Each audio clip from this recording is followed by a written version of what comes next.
महावाचन उत्सव 2024 यामध्ये मुख्याध्यापक व शिक्षकांनी काय करावे, त्यांची काय जबाबदारी आहे आणि आपल्याला महावाचन उत्सव 2024 कशाप्रकारे संपन्न करायचा आहे, यशस्वी करायचा आहे याची संपूर्ण माहिती या व्हिडिओमध्ये आपण बघणार आहोत। महावाचन उत्सव आपल्याला शाळा स्तरावरती दिनांक 16 ऑगस्ट ते 31 ऑगस्ट 2024 या कालावधीमध्ये संपन्न करायचा आहे, यशस्वी करायचा आहे।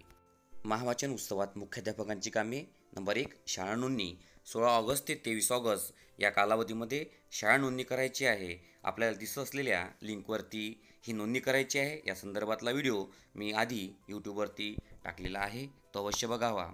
त्यानंतर दुसरे काम बंधूंनो, शिक्षकांना महावाचन उत्सवाची माहिती देणे आणि जबाबदारी निश्चित करणे, शिक्षकांना काय करायचे आहे याची त्यांना कल्पना देणे।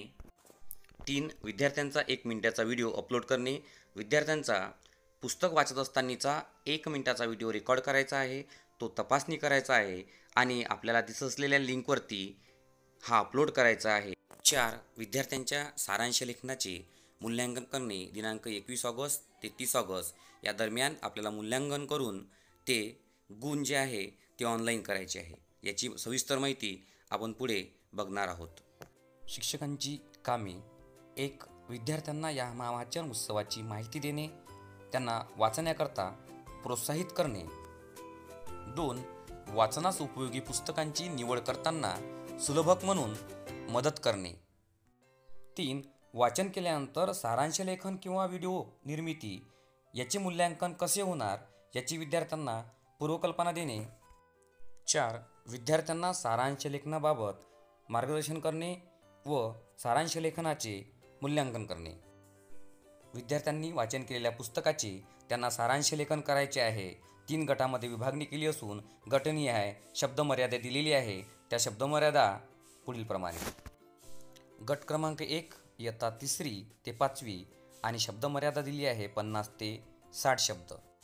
गट क्रमांक 2 इयत्ता 6वी ते 8वी, शब्दमर्यादा आहे 60 ते 100 शब्द। गट क्रमांक 3 इयत्ता 9वी ते 10वी आणि शब्दमर्यादा आहे 100 ते 150 शब्द।